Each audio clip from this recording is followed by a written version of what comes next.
நண்பர்களே, எனது ரசிக பட்டாளமே, வசந்த மாளிகை மாதிரி வாணீஸ்வரி, நடிகர் தலை சிவாஜி கணேசன் அவங்கள மாதிரிலாம் அந்த கதை மாதிரி என்னால் பண்ண முடியாது. ஏதோ நான் நடிக்கிறேன். என் ரசிக பட்டாளம் பார்த்து கண்டுகளிங்க. சமீன் பரம்பரை மகாராணி அவர்களே, சின்னத்துறை லதா பர்சனல் செக்ரட்டரியாக வந்தாங்க. போக்க பார்த்தா இப்போ 2 பேரும் காதலிக்க ஆரம்பிச்சிட்டாங்க. ராஜா, இந்த சமீன் பரம்பரை ராஜா பெரிய துறைக்கு சின்னத்துறைக்கு மகாராணி பேரில் தான் உயில் எழுதி வச்சுருக்காங்க. சின்னத்துறைக்கு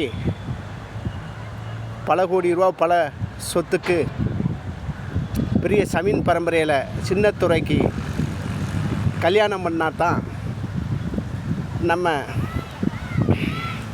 சமீன் பரம்பரையை கொடி நாட்டி பிரமாண்டமாக செயல்படும். லதா ரொம்ப கஷ்டப்பட்ட ஃபேமிலி, வறுமையில் இருக்கிறாங்க.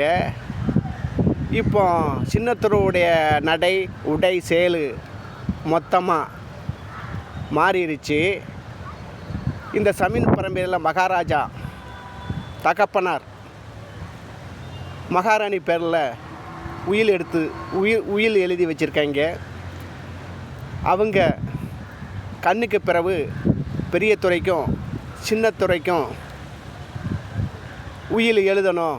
அதுவும் தண்டி பெரிய துறை சின்னத்துறை மகாராணியுடைய கட்டளை சரிசமமாக நாம் பங்களா பணத்தை சமீன் பரம்பரையில் சொத்துக்களை எவ்வளவோ நிறையா குமிஞ்சு போய் கிடக்கு. கணக்குக்கு அடங்காது, கட்டுக்கு அடங்காத சொத்து, வயல், தோட்டம், துறவம், இவ்வளவு சொத்து இருக்குது.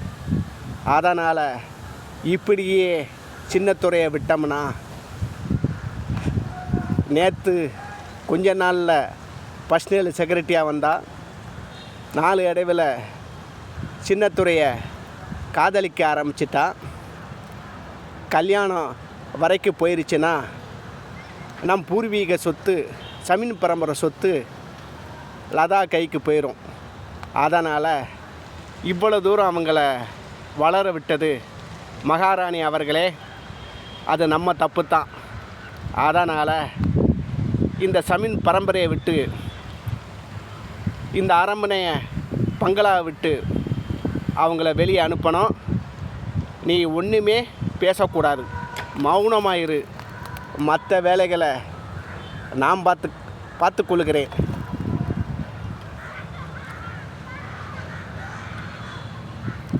ஹலோ, என்ன பெரிய சமீன் ராஜா எனக்கும் பெரிய துறைக்கும் சின்னத்துறைக்கும் ராணிக்கு இந்த பரம்பரையில் தான் பணம், நமக்கு தான் அது சொந்தமாக செயல்படணும். அதனால் என்ன பண்ணுவியோ நீ பண்ணிக்கோ. இந்த சமீன் பரம்பரைக்கும் மகாராணிக்கும் எந்த கெட்ட செய்தியும் பிரச்சனையும் வில்லங்கமும் எந்த பிரச்சனை இருந்தாலும் உன்னோட முடிச்சுக்கோ. அதை இங்கே கொண்டுட்டு வராத.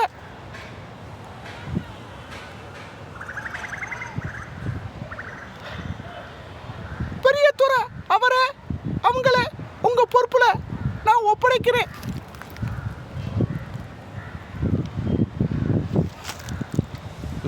மகாராணி அவர்களே, எனது தாயே, நீங்கள் பேசாமல் மட்டும் இருங்க. மற்ற வேலைகளை பொறுப்பு உணர்ச்சியோடு நான் செய்கிறேன். சமீன் பரம்பரை, சமீன் பங்களாவை, சமீன் சொத்துக்களை ஒரு அணு கூட நான் வெளியே விட மாட்டேன். இது எனது தாய் மகாராணி உத்தரவு விடுங்க. நம் பூர்வீக சொத்து, நம் சொந்த சொத்து, நமக்குள் பெரிய துறை, சின்னத்துறை, மகாராணி. மகாராணி பொறுப்பில் தான் மகாராஜா தந்தை உயில் எழுதி வச்சுருக்காங்க. மகாராணிக்கு கண்ணுக்கு பின்னாடி தான் பெரிய துறை, சின்னத்துறை அணிவிக்கணும்னு உயிலை மாற்றி எனது தந்தை மகாராஜா எழுதி வச்சுட்டு இறந்துட்டாப்புல. எல்லாம் நான் பார்த்து கொள்ளுகிறேன் மகாராணி அவர்களே. இதோடு நான் முடித்து கொள்கிறேன்.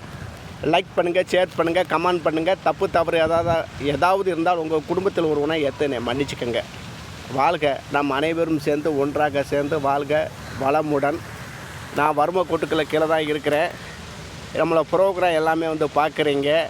10,500 செட்டை வாங்கி வச்சுட்டு யூடியூப்புக்கு ஏற மாட்டேங்கு, ஸ்டேட்டஸுக்கு ஏற மாட்டேங்கு. என்னங்க ஏடாங்குடம் பண்ணிக்க தெரியுது. நமக்கு படிப்பு கொஞ்சம் கம்மி. எவனாவது ஒரு பொறுப்பாக வேலையை பண்ணி கொடுங்கன்னா எல்லாம் போட்டி போகாமல் ஓவர் ஆகி போச்சு. அதை தான் லாக் பண்ணிக்க தெரியுதுங்க. யார் கையிலையும் செட்டு கொடுக்க பயமாக இருக்குது. இப்போ உள்ள கலியுக காலமாக போய்கிட்டு இருக்கு.